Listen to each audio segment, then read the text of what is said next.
Bon matin. Bienvenue à l'Église ce matin. Êtes-vous prêts à louer l'Éternel? Seigneur, on est reconnaissant pour tout ce que tu fais dans nos vies. Puis, on est reconnaissant parce que tu es souverain. Tes plans sont parfaits pour nous, ils n'ont pas changé. Puis, qu'on puisse te louer, t'adorer et t'élever vraiment de tout notre être ce matin. Amen.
Tellement de joie. Et tant qu'il se trouve auprès de moi, aucun mal, mon âme, tu ne craindras. Et dans son temps, je reviendrai, je reviendrai. Et si je traverse encore la vallée de l'ombre et la mort, oh mon âme, chante mon âme, puisqu'il m'aime le premier, non rien ne pourra me séparer de son amour, de son amour. Oui, toujours le bonheur et la grâce m'accompagneront devant sa face, dans sa présence, tellement de joie, tellement de joie. Qui se trouve auprès de moi, aucun mal, mon âme, tu ne craindras. Et dans son temps, je reviendrai, je reviendrai. Yahweh, Yahweh, Yahweh, tu fais briller sur moi ton soleil. Yahweh, Yahweh, ta lumière chasse au loin les ténèbres.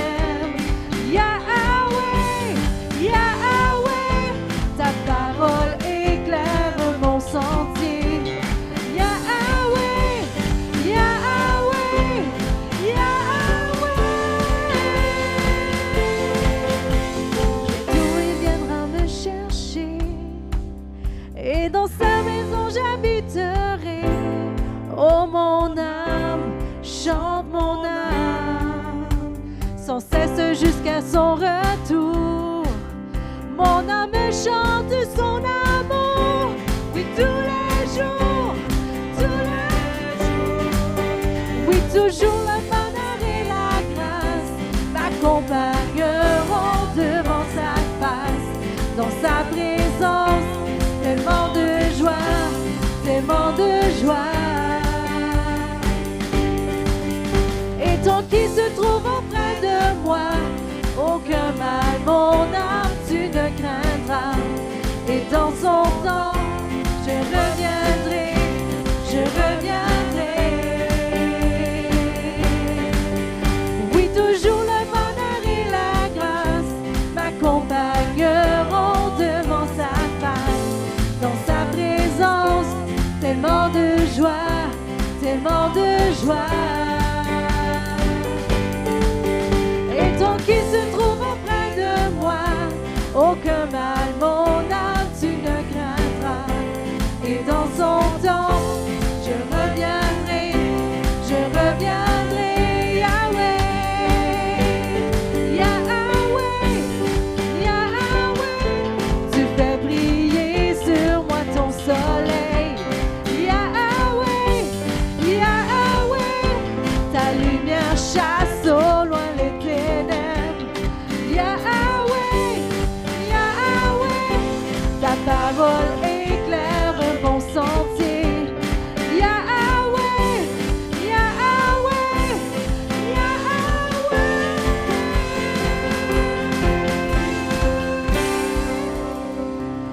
Alléluia. Merci Seigneur parce que tu nous conduis toujours vers les bonnes choses.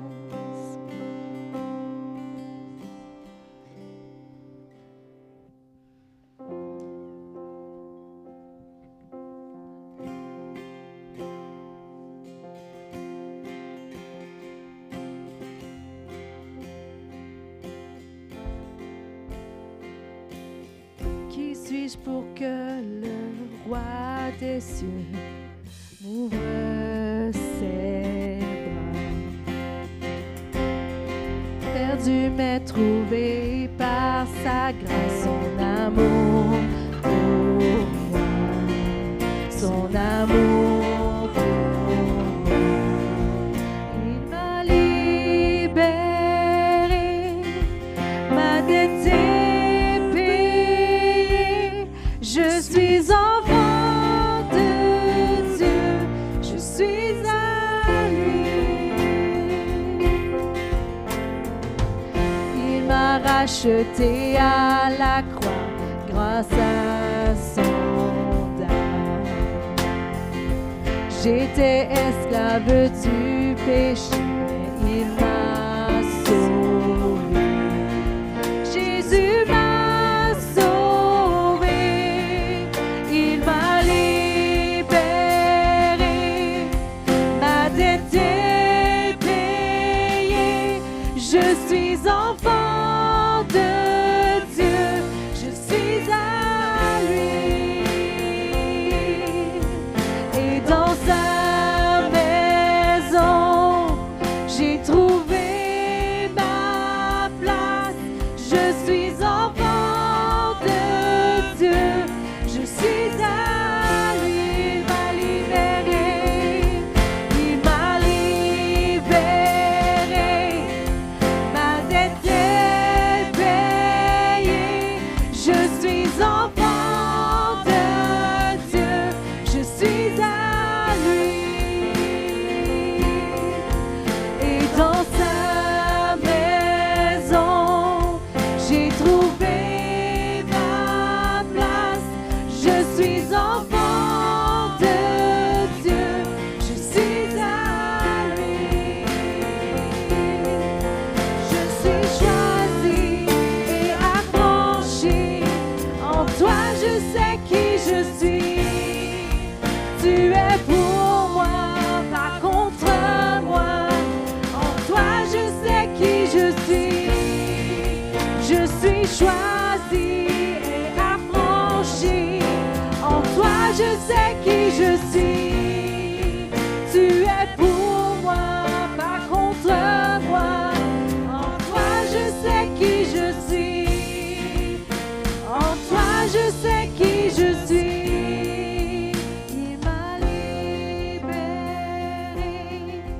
ma dette est payée. Je suis enfant de Dieu, je suis à lui.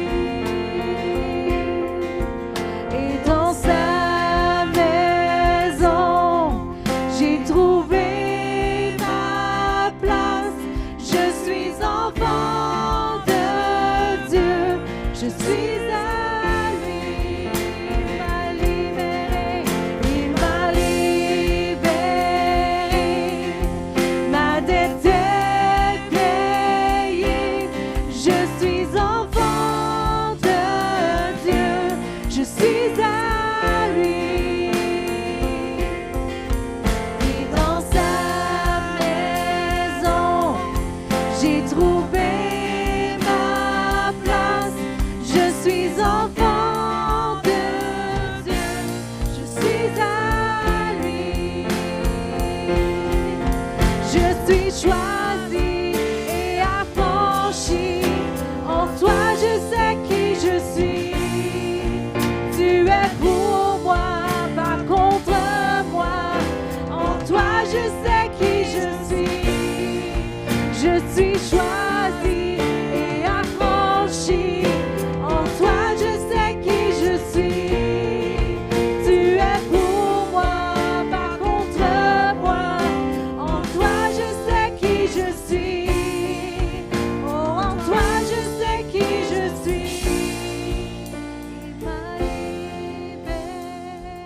enfant de Dieu, je suis à lui. Je t'appartiens, Seigneur, tu es mon roi.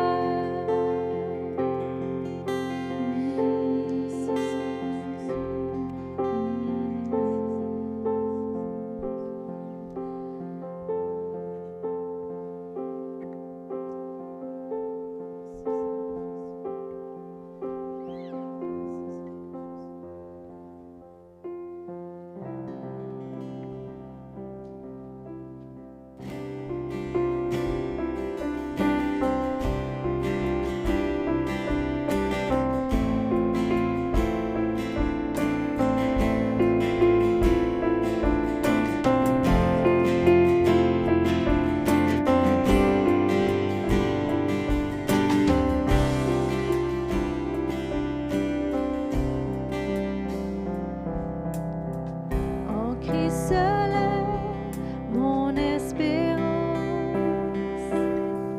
sa justice est mon assurance. Il est devant Dieu mon appui, je n'en veux point d'autre que lui.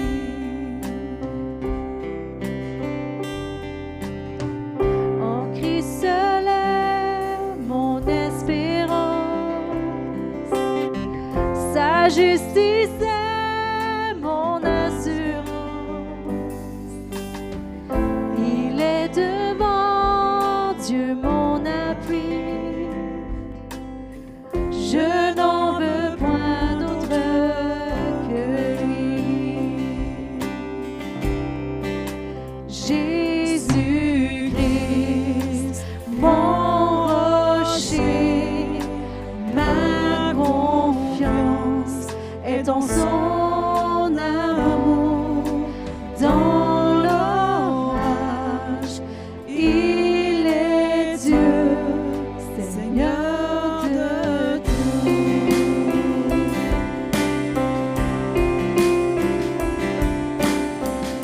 Lorsque sur moi s'abat l'orage, sa croix ranime mon courage. Quand tout faiblit autour de moi, sa présence soutient ma foi. Sa présence soutient ma foi.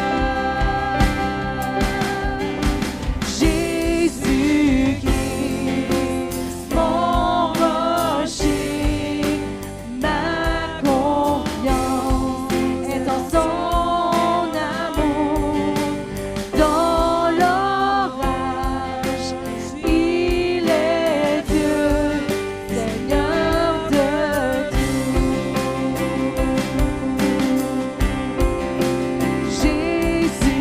Jésus-Christ, mon rocher, ma confiance est en son amour. Dans l'orage, il est Dieu, Seigneur de tout.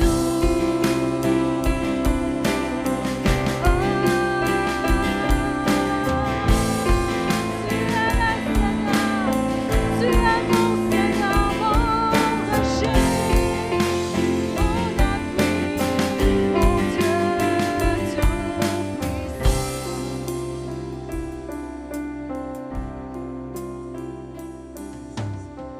Quand il reviendra nous trouver, en lui pour toute l'éternité,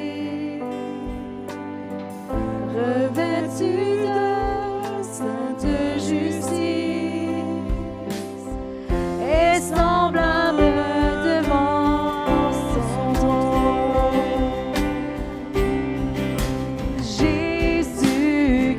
Jésus-Christ, mon rocher, ma confiance est en son amour.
sois ma source, sois ma lumière, Jésus.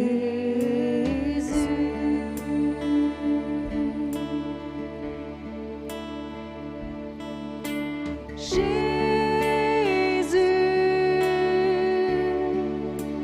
sois ma vie, mon espérance, sois mon chant, Jésus.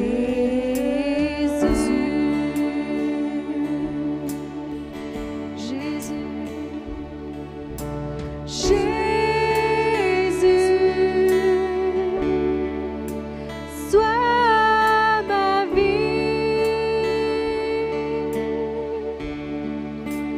sois ma source, sois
que chaque partie de mon corps vive pour toi.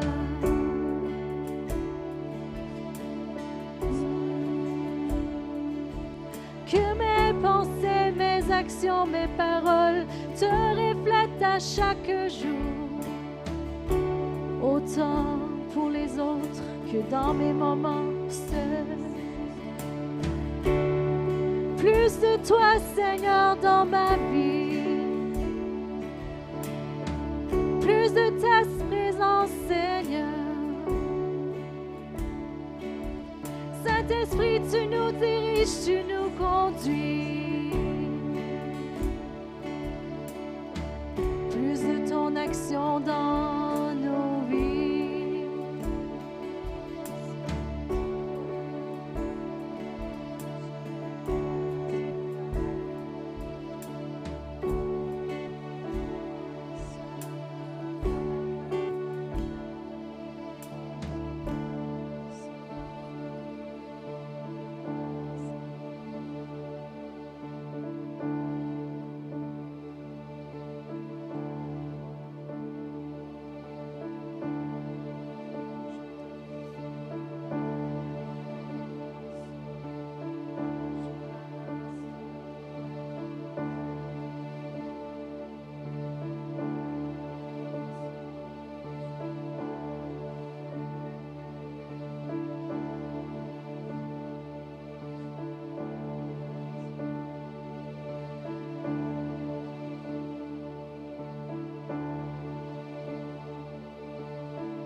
Père éternel, toute gloire te revient ce matin. Merci pour ta présence en ce lieu. Merci de nous parler encore une fois. Merci car tu nous parles chaque jour, pas seulement limité au dimanche matin, Seigneur, mais tu nous parles chaque jour. Puis aide-nous à être à l'écoute de ce que tu nous dis, Père. On te rend grâce, on te remercie pour cette journée que tu as créée. Elle est pour nous un sujet de joie. Et on te donne la gloire et l'honneur qui t'est dû ce matin. Amen et amen. Alléluia. Alléluia. Une bonne présence de Dieu dans la louange ici ce matin. Il faut avoir une bonne présence de Dieu tout au long de l'Assemblée, tout au long de cette journée aussi. Ce matin, juste avant les dîmes, offrandes et aumônes,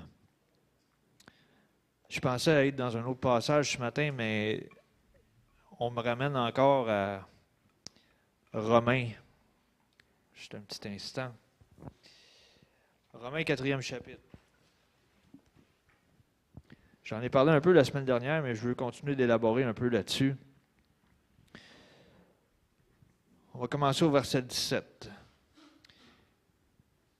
Ici, on nous parle d'Abraham et ce que l'Éternel dit de lui. Ça dit, « Je t'ai établi père d'un grand nombre de nations. Il est notre Père devant celui auquel il a cru. Dieu qui donne la vie aux morts et qui appelle les choses qui ne sont point comme si elles étaient. Espérant contre toute espérance, il crut, en sorte qu'il devint père d'un grand nombre de nations. Selon ce qui lui avait été dit, telle sera ta postérité. Et sans faiblir dans la foi, il ne considéra point que son corps était déjà usé, puisqu'il avait près de 100 ans, et que Sarah n'était plus en état d'avoir des enfants. Il ne douta point par incrédulité au sujet de la promesse de Dieu, mais il fut fortifié par la foi, donnant gloire à Dieu. Et ayant la pleine conviction que ce qu'il promet, il peut aussi l'accomplir. C'est pourquoi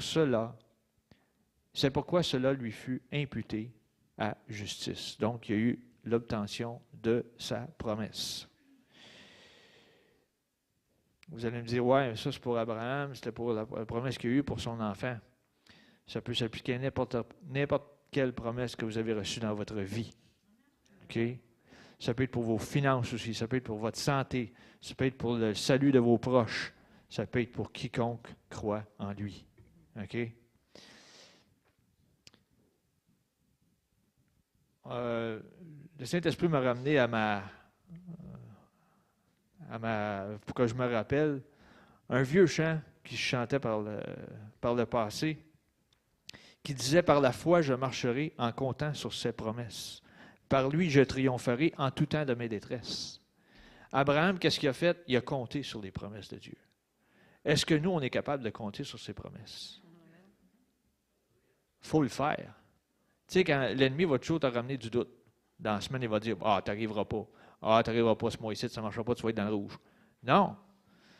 En comptant sur ses promesses, je vais triompher.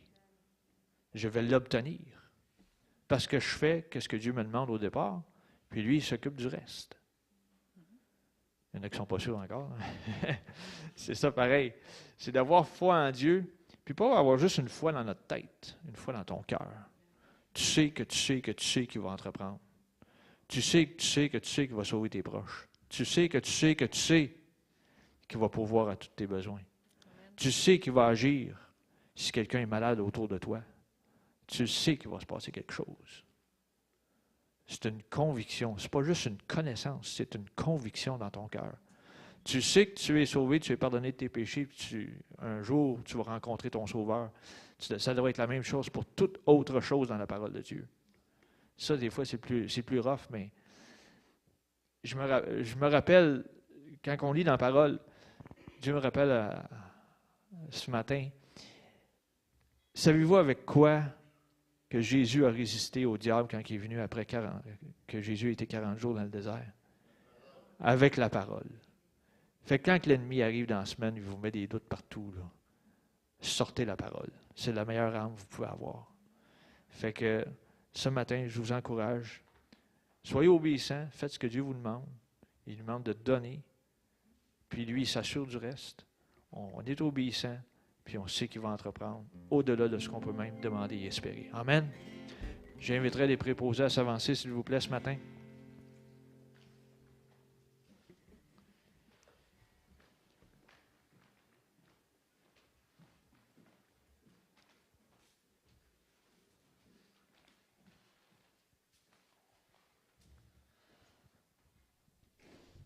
Je demanderai à André de rendre grâce pour l'abondance ce matin.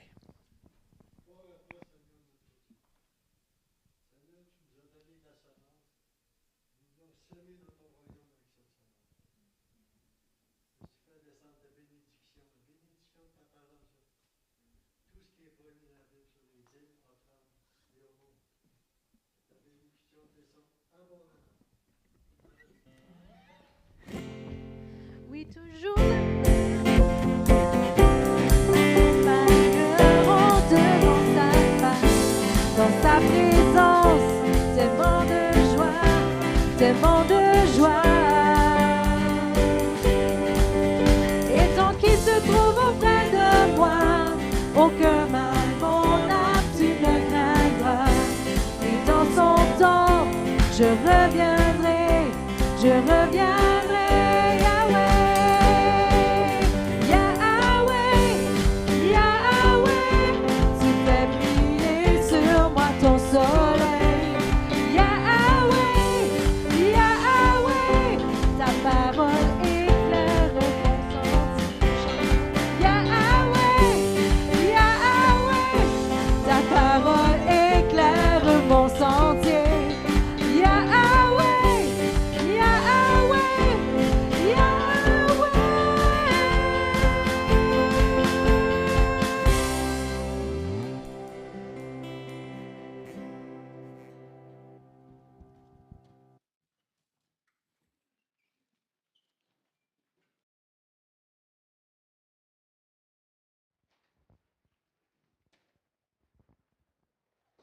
On poursuit avec quelques annonces ce matin. J'oublie souvent de mentionner à la fin de l'exhortation avant les dîmes et offrandes, il y a des façons de donner, soit quand vous êtes sur place dans des paniers ou sinon il y a CEP. Merci Marco. CEP Grand B don à commercialoutlook.com pour transfert ou virement bancaire.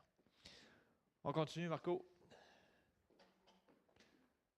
Anniversaire souligné cette semaine, André Lucie, il vient d'aller se cacher dans le bureau en arrière.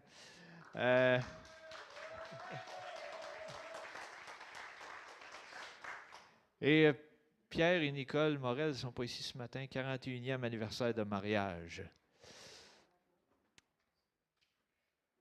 Oh, non, là c'est... c'était vendredi dernier, OK. Fait qu'il n'y a pas de jeunesse cette semaine pour aller jusqu'au mois de septembre, je crois. C'est bien ça? OK, parfait. On continue. Le baptême d'eau après la réunion de ce matin, sûrement que Joël va donner plus de détails tout à l'heure. Ce matin, c'est Pasteur Joël Campeau qui nous apporte le message de la parole de Dieu. Ne laisse pas les réseaux sociaux prendre la place de ta Bible. Amen. Intéressant. Fait que sans plus tarder, Joël, on te cède la place.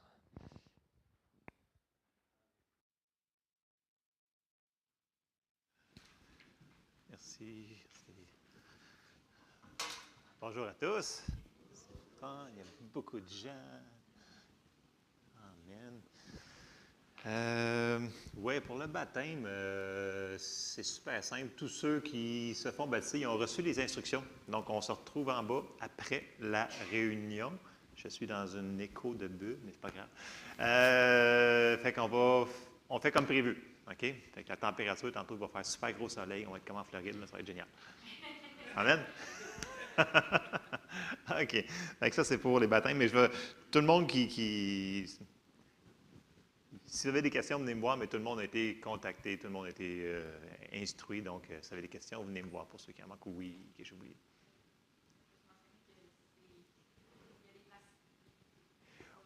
Oui, comme on avait dit dans les semaines passées, dû aux limitations sanitaires, nous avons un nombre limité de personnes que nous pouvons recevoir pour le baptême.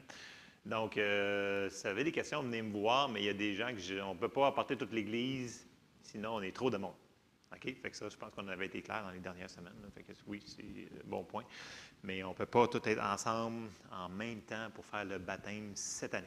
Mais au moins, on en fait un cette année. Amen. Amen. Alors, je vais ouvrir en prière et demander au Seigneur de nous inspirer pour ce matin.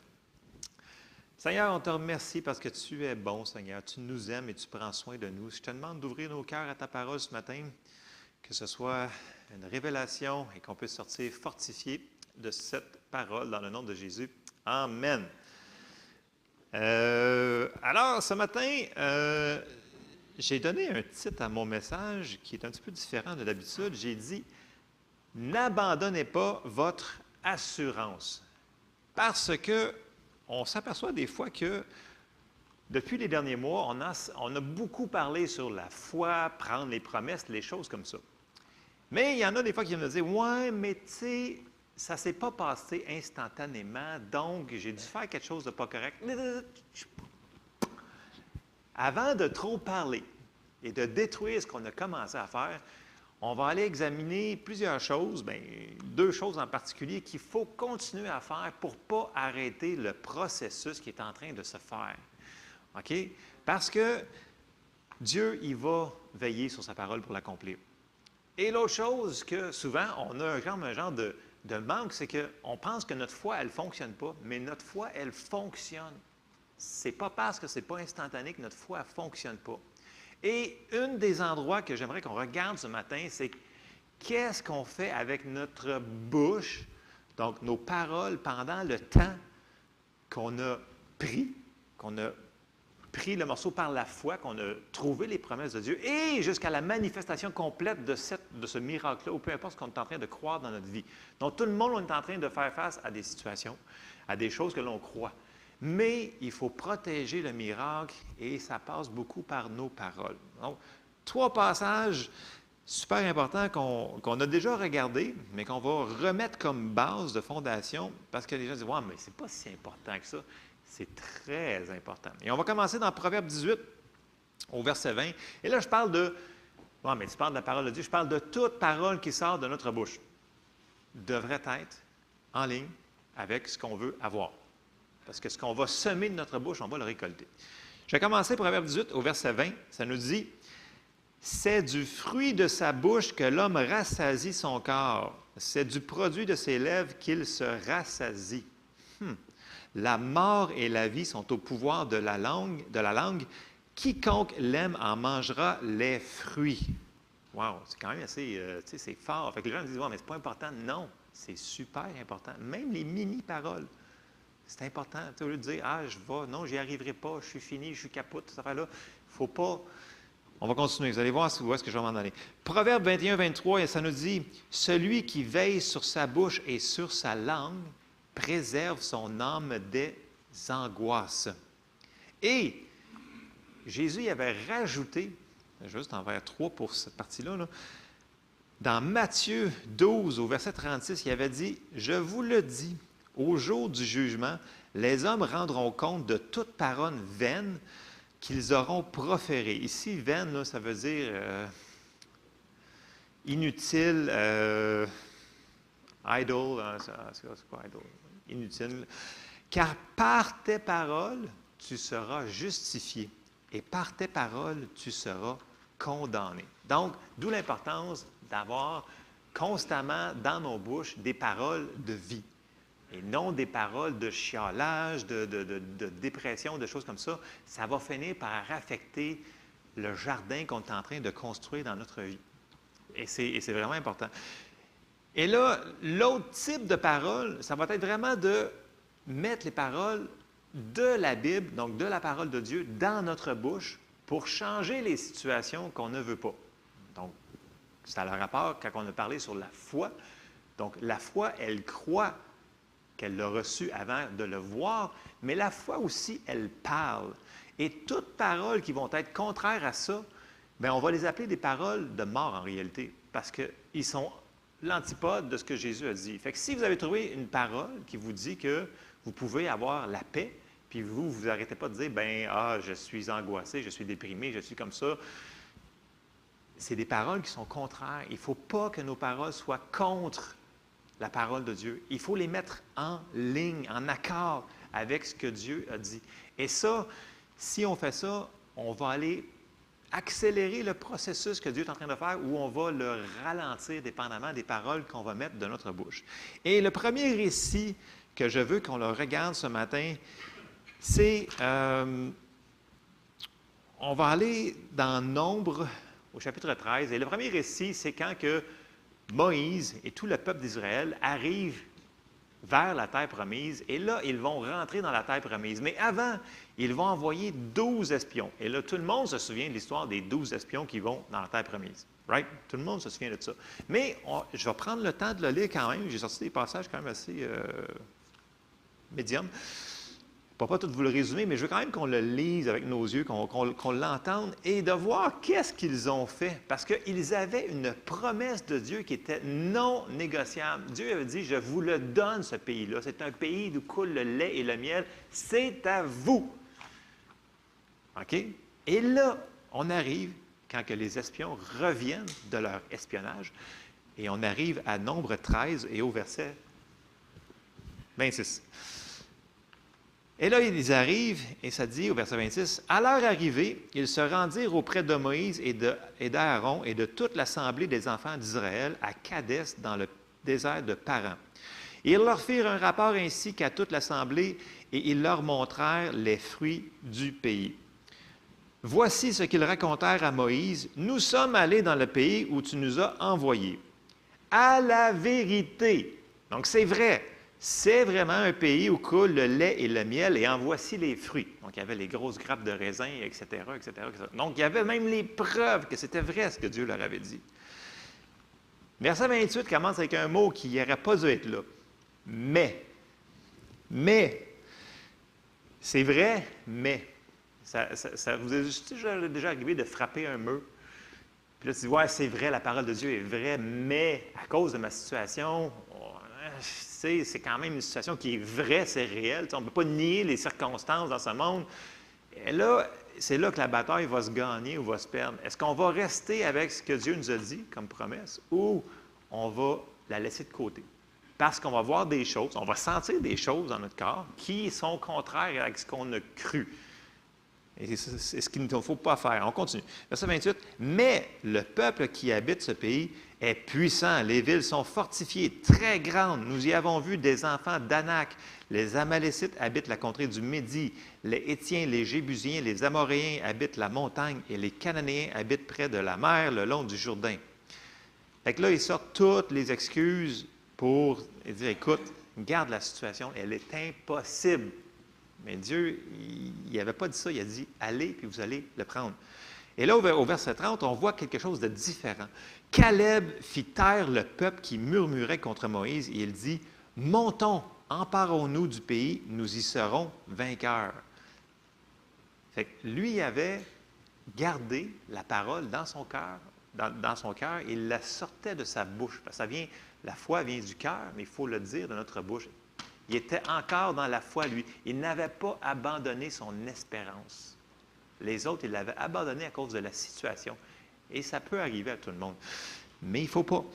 Et là, on arrive au verset 31. « Mais les hommes qui étaient allés avec lui dirent, nous ne pouvons pas monter contre ce peuple, car il est plus fort que nous. » Et là, toutes leurs paroles, ils sont contre. Et ils décrièrent devant les enfants d'Israël le pays qu'ils avaient exploré. Ils dirent, le pays que nous avons parcouru pour l'explorer est un pays qui dévore ses habitants. Tous ceux que nous y avons vus sont des hommes d'une haute taille, et nous y avons vu les géants, enfants d'Anak, de la race des géants. Nous étions à nos yeux et aux leurs comme des sauterelles. Donc, on peut voir que là, tout ce qu'ils disent, et là, on peut voir que plus loin, ça va nous dire que ces 10 personnes-là ont fait fondre le cœur de tout le peuple, qui était des millions. Ces 10 personnes-là. Tout le monde s'est rangé du bord des 10 qui ont le rapport négatif, qui étaient contre la parole de Dieu. Pourtant, il y avait une promesse, toute la gang. Puis ils ont fait fondre le cœur à tout le monde. Fait que, parenthèse, c'est important, les gens qu'on se tient avec. Si c'est des gens qui sont toujours en train de vous dire des choses négatives, qui sont contre la parole de Dieu, bien, c'est peut-être pas le temps quand vous vivez une situation qui est difficile, parce que les gens me disent souvent, « Ouais, mais ça s'applique quand il fait beau soleil, puis quand c'est juste une petite situation que tu crois comme ça. » Non, ça va être encore plus important quand la situation elle est plus intense. Vous venez d'avoir un mauvais rapport sur vos finances, sur votre santé. Ce n'est pas le temps d'abandonner votre espérance. C'est encore plus le temps de continuer à croire, mais aussi à mettre nos paroles en ligne avec ce que Dieu nous a dit. Amen. Il ne faut pas abandonner. C'est le pire temps parce que l'ennemi, il sait que si on n'abandonne pas, on l'a. Parce qu'on est rendu vers la fin. Là. Quand on est rendu vers quand on a frappé comme un autre le mur, qu'ils ont vu les murailles, bien, ce n'est pas le temps d'abandonner. Il faut juste persévérer. Je n'ai pas dit que ça allait être super facile de le faire. C'est une décision. Mais le Saint-Esprit, en dedans de nous autres, il est là pour nous aider pour faire ça, à mettre ces paroles-là. Et on va aller voir Josué, qu'est-ce qu'il a dit au chapitre 14, au verset 9.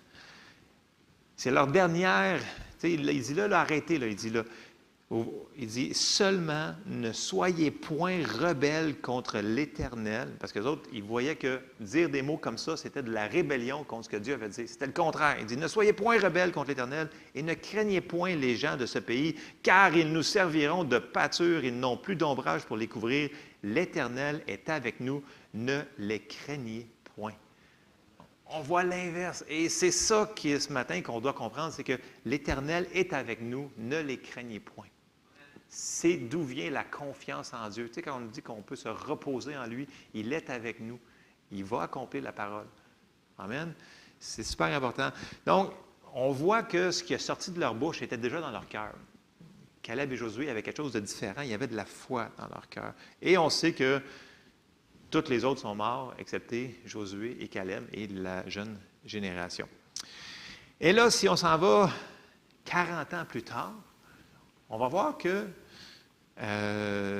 Dieu n'a pas changé d'idée. Il avait encore la même affaire. Il a dit, je vous ai donné. Dieu ne change pas. Je vous ai donné. Fait qu'il va les faire rentrer. Fait que là, on se retrouve 40 ans plus tard et on commence à Josué et au chapitre 1. Et on va commencer au verset 1. Et là, pour l'encourager, parce que là, Josué avait toujours été dans l'ombre de Moïse, il va l'encourager, puis il va lui répéter les mêmes promesses. Écoutez bien ça. Josué 1, verset 1. Après la mort de Moïse, serviteur de l'Éternel, l'Éternel dit à Josué, fils de Nun, serviteur de Moïse, Moïse, mon serviteur, est mort.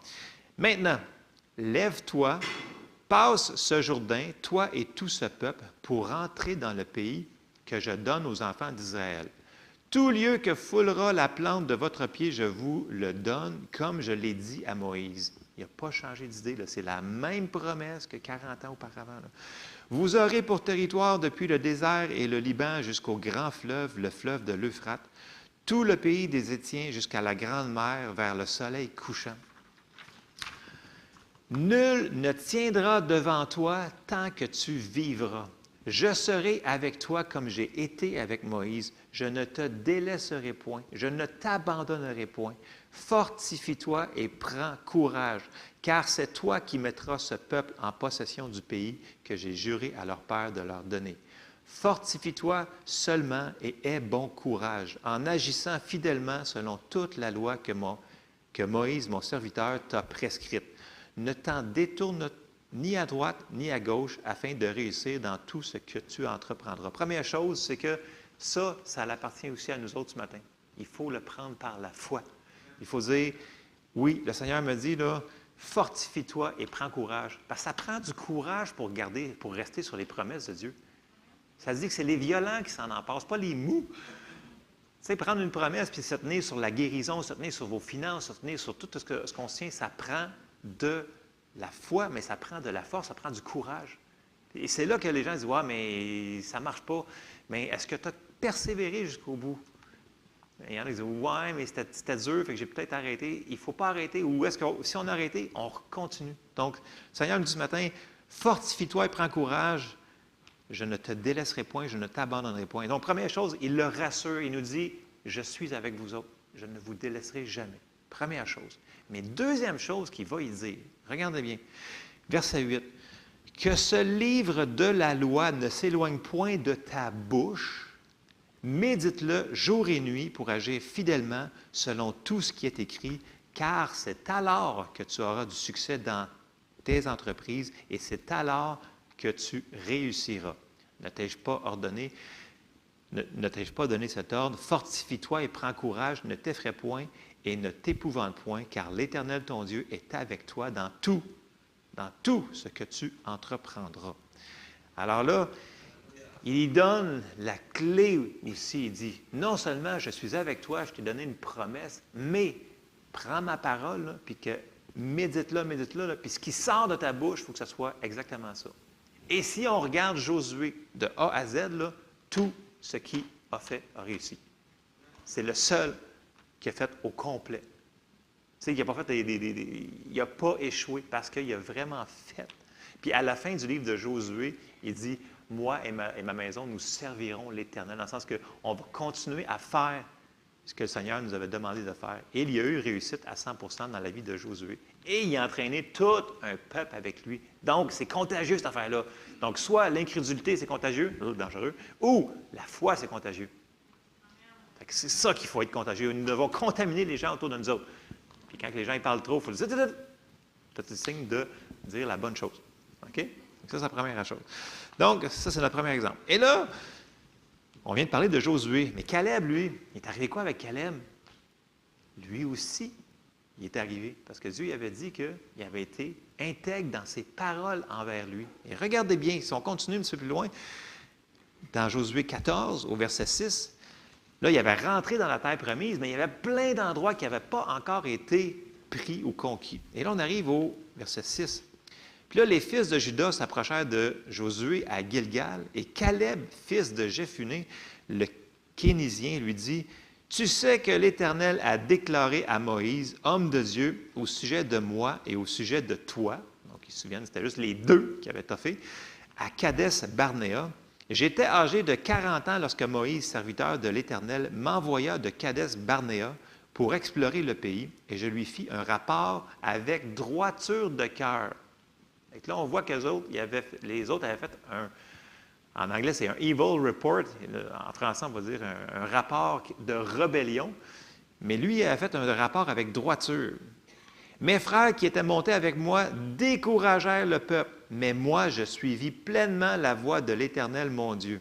Et ce jour-là, Moïse jura en disant, « Le pays que ton pied a foulé sera ton héritage à perpétuité pour toi et pour tes enfants, parce que tu as pleinement suivi la voie de l'Éternel, ton Dieu. » Et là, maintenant, voici l'Éternel m'a fait vivre, comme il l'a dit, il y a 45 ans que l'Éternel parla ainsi à Moïse, lorsqu'Israël marchait dans le désert. Et maintenant, voici, je suis âgé aujourd'hui de 85 ans. Je suis encore vigoureux, comme au jour où Moïse m'envoya. J'ai autant de force que j'en avais alors, soit pour combattre, soit pour sortir, soit pour rentrer. Il continue, il ne lâche pas. Il a les mêmes confessions tout le long. Il n'a pas arrêté. Il n'a pas arrêté. Je suis sûr qu'il devait se rencontrer le soir au feu de camp avec Josué. Tu te souviens-tu de ce que Dieu nous a dit? Ouais, on va dire, on va y aller, nous autres. On va y aller, nous autres. On va y arriver. Puis tous les autres, ils mouraient autour des autres. Mais les autres, ils n'ont pas lâché leur confession de foi. Et ils ont obtenu. Puis là, au verset 12, il dit, « Donne-moi donc cette montagne dont l'Éternel a parlé dans ce temps-là, car tu as appris alors qu'il s'y trouve des Anakim, donc c'était les géants, donc d'où Goliath et ces choses-là, là, et qu'il y a des villes grandes et fortifiées. L'Éternel sera peut-être avec moi, je les chasserai comme l'Éternel a dit. » Dans la Louis II, ça fait comme s'il y a une petite hésitation, mais ce n'est pas tout à fait ça. Même dans la seconde révisée, ça dit « Que l'Éternel soit seulement avec moi et je les déposséderai comme l'Éternel l'a dit. » Dans la Young's Literal, c'est vraiment « L'Éternel est avec moi, je la déposséderai comme l'Éternel l'a dit. » Point final. Il n'y a pas de « si » là-dedans. Okay? Ça dépend de votre traduction de Bible, là, mais dans le sens que sa foi continue de parler. Il dit, ces géants-là, là, je vais aller les décapiter. C'est ça qu'il a dit. Fait que donne-moi cette montagne. Et là, plus loin, on voit que Josué a dit, go, vas-y, fonce. Parce qu'il a donné cette montagne-là. Il a dit, va chercher. 85 ans, là. La parole de Dieu était encore en application. La promesse n'avait pas changé. Amen. Fait que ce matin, je vous encourage, N'abandonnez pas votre espérance à laquelle vous vous êtes accroché. Puis des fois, ça se peut que quelques semaines plus tard, vous soyez pire dans l'état que ce que vous avez cru puis mis votre foi. Mais ça ne change rien. Eux autres, ils ont frappé des situations qui étaient vraiment difficiles. Puis, il y a eu un délai. Et souvent, le délai est plus dur que la situation des fois, parce qu'on se dit, écoute, ça fait tellement longtemps que je me bats avec ça, ça finira jamais. Mais si Dieu nous dit qu'il ne change pas, puis si notre foi fonctionne, bien, ça va arriver. Il ne faut juste pas arrêter. Là, c'est le morceau. OK. Fait que là, on a vu on a parlé plusieurs mois sur la foi, puis la foi, on a dit qu'elle est en deux parties. Je vais juste faire une mini parenthèse.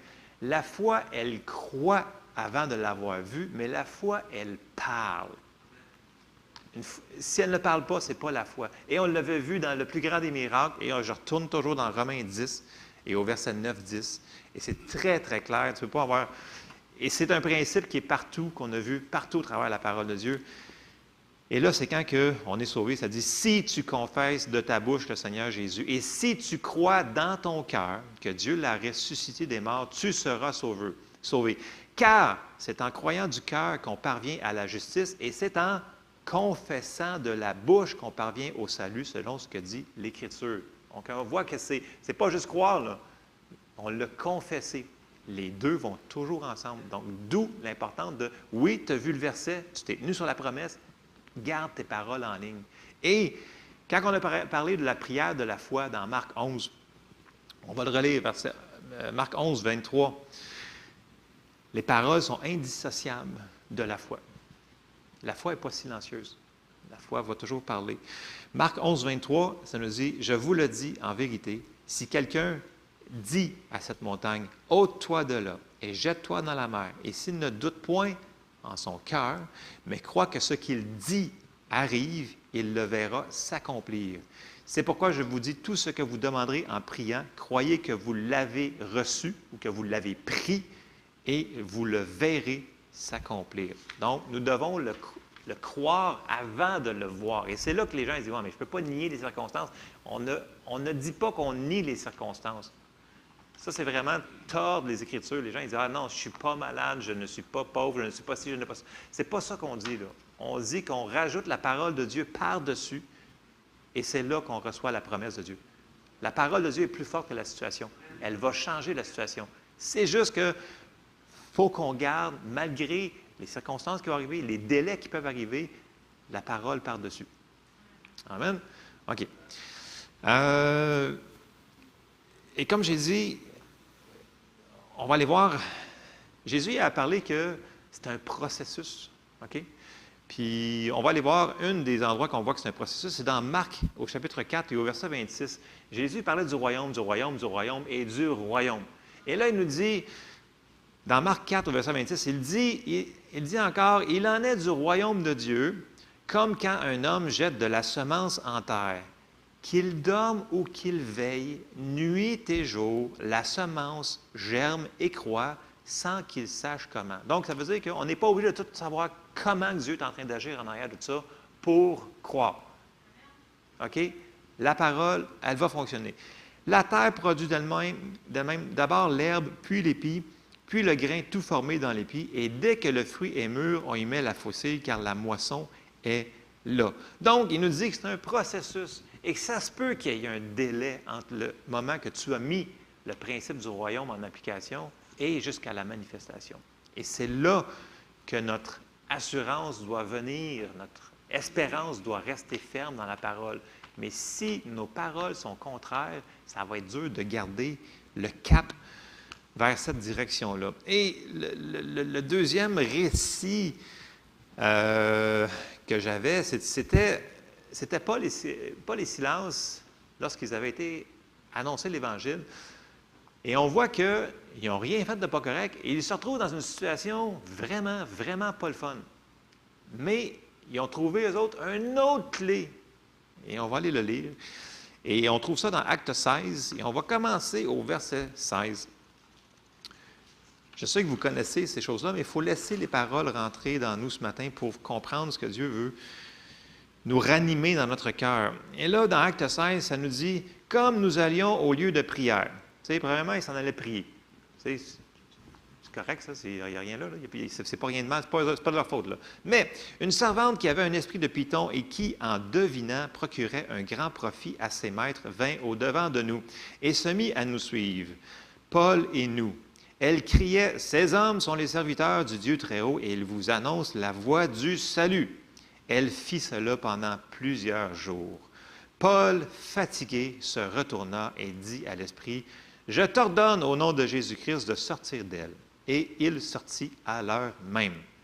Les maîtres de la servante, voyant disparaître l'espoir de leur gain, se saisirent de Paul et de Silas et les traînèrent sur la place publique devant les magistrats. Ils les présentèrent aux prêteurs en disant, « Ces hommes troublent notre ville. » Ils sont venus pour annoncer l'Évangile. Ils ne troublent pas la ville. Là. Ils troublent les religieux et les démons. C'est ça qu'ils font. Là. OK? Ce sont des Juifs qui annoncent des coutumes qu'il ne nous est permis ni de recevoir, ni de suivre à nous qui sommes Romains. La foule se souleva aussi contre eux et les prêteurs, ayant fait arracher leurs vêtements, ordonnèrent qu'on les bâtît de verges. OK, là, les gens ils pensent que c'est OK, s'ils sont fait battre, c'est pas grave. Non, non, mais premièrement, tu te fais arracher tes vêtements. Fait que tu es rendu tout nu. OK? Tu n'as pas une bonne journée. OK? C'est pas une bonne journée. Après ça, tu te fais battre de verges. Ça fait mal. OK? Ça devait saigner. Après qu'on les eut chargés de coups, fait qu'ils ont frappé longtemps, là. Ça a fait mal.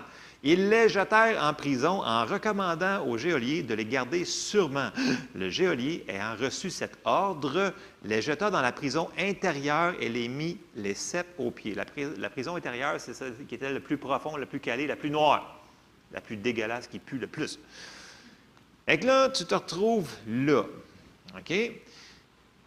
C'est pas une super de bonne situation. Pourtant, il avait juste obéi à l'ordre d'aller évangéliser partout le monde, prêcher la bonne nouvelle. C'est tout. C'est ça qu'il avait fait. Je veux dire, dans le sens qu'il n'avait rien fait de pas correct en tant que tel. Mais il est arrivé une situation contraire contre eux autres. Parce que l'ennemi n'aime pas ça quand on annonce l'Évangile. Et là, ils ont eu une persécution. Et là, au verset 25, on voit ce que Paul et Silas y font. Vers le milieu de la nuit, Paul et Silas priaient et chantaient les louanges de Dieu et les prisonniers les entendaient.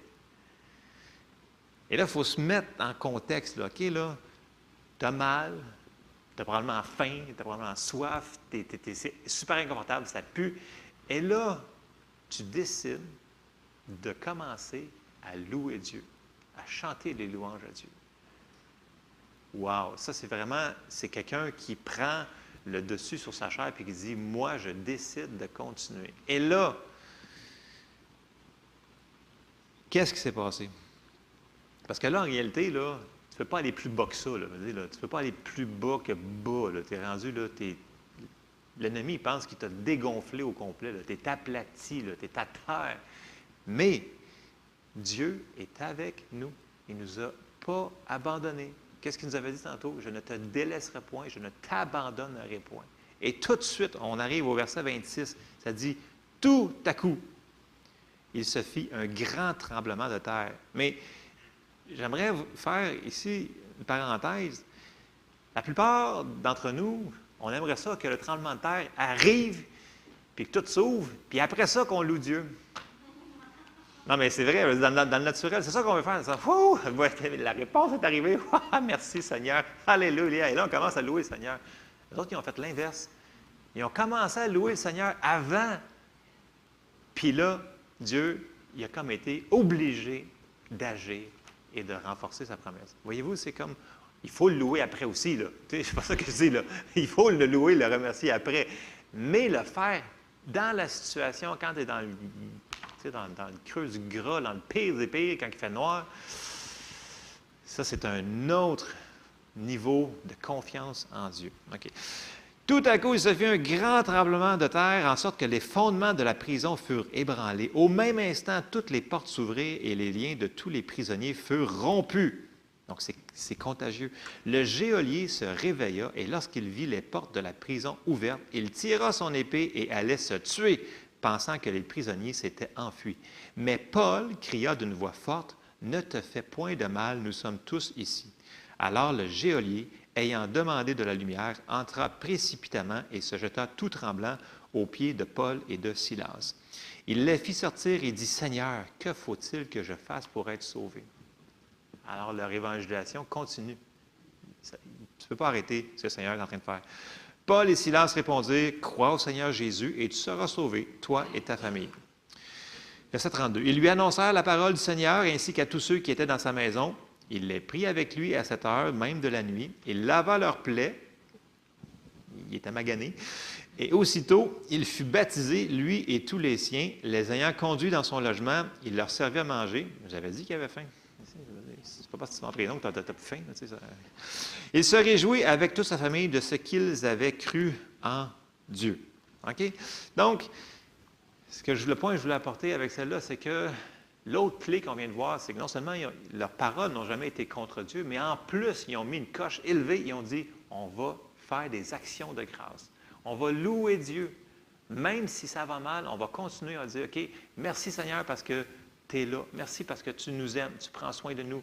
Il n'y avait rien dans le naturel pour le prouver avec leurs yeux. Mais on ne marche pas par la vue, on marche par la foi. Et c'est la différence. Je sais qu'on aimerait ça tout voir, puis pas voir rien de ça. Mais des fois, ça va arriver. Parce que le monde me dit, ouais, mais on vit dans un vrai monde. Effectivement, on vit dans un vrai monde. C'est pour ça qu'il faut se battre avec la vraie parole. Puis la vraie parole va nous dire de croire avant de le voir. Et c'est une décision de faire. Et j'ai quasiment terminé. Je vais terminer avec Hébreux 10, 35.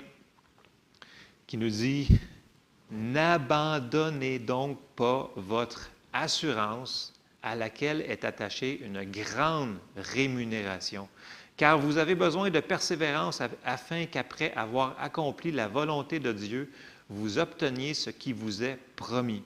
Encore un peu de temps, celui qui doit venir viendra et il ne tardera pas, et mon juste vivra par la foi. Mais s'il se retire, mon âme ne prend pas plaisir en lui. Nous ne sommes pas de ceux qui se retirent pour se perdre, mais de ceux qui ont la foi pour sauver leurs âmes. » Et là, ça continue. Mais, verset 35, « N'abandonnez donc pas votre assurance. » Puis, voyez-vous, l'assurance, c'est la définition de la foi. Parce que si on tombe dans Hébreux 11, la foi est la ferme assurance des choses qu'on espère, la démonstration de celles qu'on ne voit pas. Donc, il ne faut pas abandonner notre assurance. Fait que, peu importe ce que vous êtes en train de vivre ce matin, que vous avez cru, mis votre foi dessus, même si c'est pire, même si c'est moins pire, ou même si ça n'a pas encore complètement manifesté, n'abandonnez pas votre espérance que vous avez mis en Dieu. Il nous aime. Il ne nous délaissera jamais. Il va nous amener, nous faire passer au travers. Amen. C'est un Dieu comme ça. Il est bon, il est bon, il est bon tout le temps. Il y a des situations, on ne comprendra pas. Mais au lieu de dire pourquoi qu'il se passe ci, pourquoi qu'il se passe ci, ça va nous mener nulle part. Si on embarque dans les questions, là, ça va nous mener nulle part. Mais par contre, si on met nos paroles en ligne, si on décide de commencer à le remercier pour ce qu'il a déjà fait, pour ce qu'on sait qu'il va faire, on peut le louer par la foi, bien, on va voir des miracles. Et les deux clés, je vous dirais ce matin, là, les paroles, les actions de grâce, puis continuer, ne pas désespérer même s'il y a un délai. OK? Ce n'est pas parce qu'il y a un changement de temps. Les enfants d'Israël, ils ont attendu longtemps, là, Josué et Caleb, pour l'avoir, là, mais ils l'ont eu pareil parce que Dieu leur avait donné, c'était fait dans la tête de Dieu.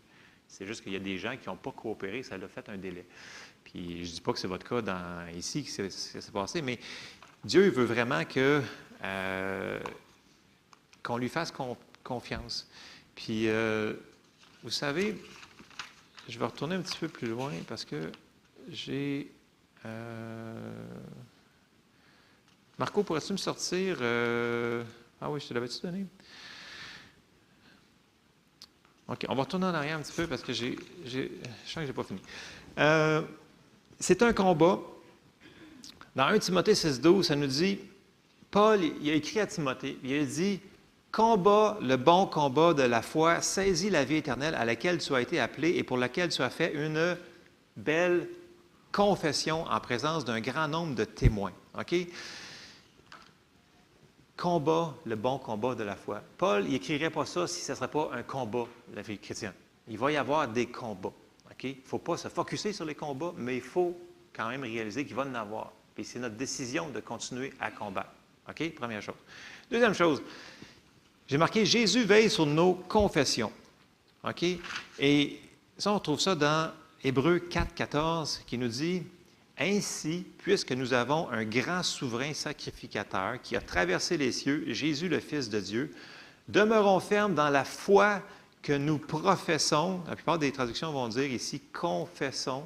Okay? Demeurons fermes dans la foi que nous confessons. Jésus, il est là pour veiller sur nos paroles à nous autres aussi.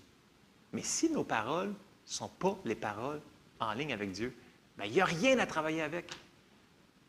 C'est ça qu'il faut réaliser, la puissance qu'on peut accélérer les choses comme on peut les ralentir.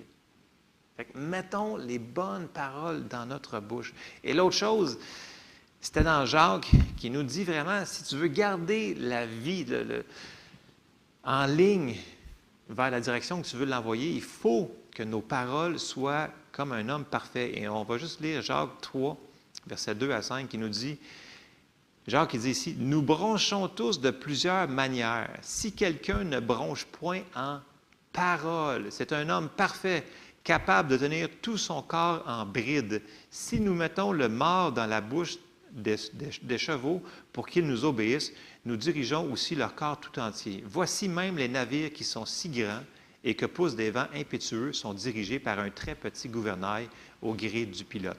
De même, la langue est un petit membre et elle se vante de grandes choses.